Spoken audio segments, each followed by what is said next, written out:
Students, good morning everyone. Today we are going to start the new lesson in history, that is making of national movement. In that the main topic, that is nationalism. You know that nationalism means a sense of belonging to motherland or a sense of belonging to our own country, home country. That is known as nationalism. This sense of nationalism, which spread all around India during the British colonial period, and exactly in 1850, many political associations started in India. People realized, many people who got Western education or English education, especially the lawyers, etc., they got the Western education. They realized that a sense of nationalism needed, or national spirit or consciousness which created among them, and they found that even though India is a country with a lot of diversity, we are all together, or there is unity, and this spirit has to be reached to the people.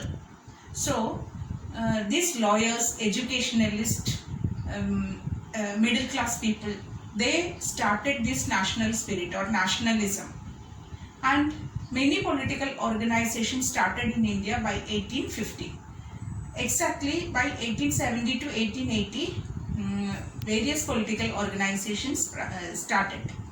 The main political organization that were the Madras Mahajan Sabha, the Indian National Congress, then Pune Sarvajanik Sabha, then Indian Association. Such type of organization started in order to create a national spirit or nationalism.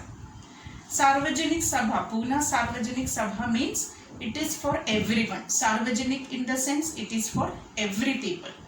So all people were equal in this associations. Even though their religion, caste, creed, race, language, everything was different, people were same. There was unity, or it was meant for everyone. So these all institutions or these associations, main idea was to bring a concept of sovereign. Sovereign means to act independently without any foreign or without any outside interference. So this was the aim, that we should act ourselves independently without any outside interference, to be sovereign. So this was the main idea. But when these associations worked to achieve that sovereign and to achieve the nationalism in India, next thing that we can see, when Indians or these associations, Indian people, they got lot of dissatisfaction when they had seen many rules or many laws were passed. One of the law which made them dissatisfied was the Arms Act. Arms Act of 1878. This Arms Act states that no Indian can possess any weapon. That was the Arms Act. It dissatisfied the Indians. Though India belongs to, people realized that India could not be for Indians, or India could not be of Indians. It is of somebody else. Even though we are living here, the country is not of ours. This spirit made them dissatisfied when this Arms Act was passed in 1878. Another important act was Vernacular Press Act. Vernacular Press Act states that, or it made that it was one of the important act made by the British government. If any press if any press published against the British, or the published anything which is which question or which criticize the British, then that press had to be confiscated by the British government. So the press will be confiscated by the British government. This was Vernacular Press Act. So no press was allowed to publish anything against the government. So if any press published, that press would be confiscated. That was the act. Another important, very important act was in 1883. Ilbert Bill was passed. One of the speciality of this Ilbert Bill was there was equality between Indian judges and European judges. This bill, according to this bill, equality between Indian judges and European judges. If in this, according to this Ilbert Bill, any Indian can trial British. That was given. But the British or these white people were against this Ilbert Bill. They wanted to withdraw the Ilbert Bill. When they asked to withdraw the Ilbert Bill, Indian people were violent, or they were against the British. So this disagreement or this anger which led to the formation of Indian National Congress in 1885.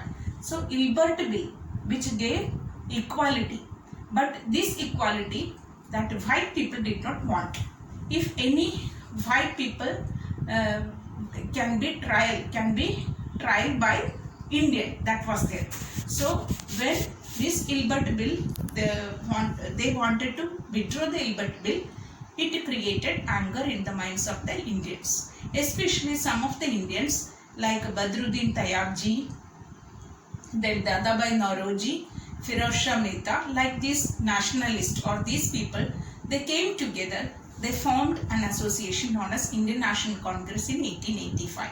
Mainly in Mumbai and Kolkata, this Indian National Congress association branches were present.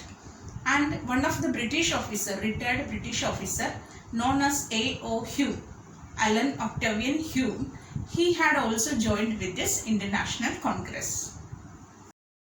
Next topic we have to study, that is the nation making or a nation making. Here I have told you that in 1885 Indian National Congress was started. The Indian National Congress was for the first 20 years. We could see it was moderate in its objectives and aims. So these moderate objectives and aims, they had demanded, or this Indian National Congress had demanded the British that Indians should get a greater voice in the government. Next thing, that legislative council which should give more power to the Indians. Next thing, another their demand was that civil service exam which was conducted at that time in London should be started or should conduct in India. That was another demand. Another one more demand they had suggested, that was the high positions of the government or in every field, government or army, everywhere high position was given for Europeans. So they had demanded for high positions to be given for the Indians. Then they had also demanded to withdraw or to repeal the Arms Act. Then the Indian National Congress, they felt that Indians should be treated equally. Taxes on salt should be decreased. Then they had put forward, even though these Indian National Congress members from the elites or middle class people or the rich people, but they had demanded for everyone, including the tribal problems. Then salt tax should be reduced, the drain of wealth from India. Then British had food supply or food grains were transported to Britain, so they were against that. These all problems they wanted to make a solution. So the Indian National Congress, their objectives and aims were moderate in the sense, we could see they had suggested, or their demands they had put forward through articles, and they gave the letters to the government. Okay, and another thing, that they had criticized the misrule of the British government. They had criticized about the suppressing Indians in through the publications, magazines, etc. And their writings or their demands were, or their criticisms, everything they had put forward in very slow manner through the articles, media, through the magazines. Their speeches were conducted, and they raised or they mobilized the public opinion. Representatives were sent to different part of India to mobilize the public opinion. So there every these things were, or every these acts were slow. So their aim and objectives were basically moderate. They felt that British had respect for freedom and justice. They felt, Indian National Congress people felt that British had a British respect the freedom and justice. So when they do this, their demands and demands etc. through this way, or through these ways, British would grant their demands. That was their belief. So these Indian National Congress methods were known as moderate.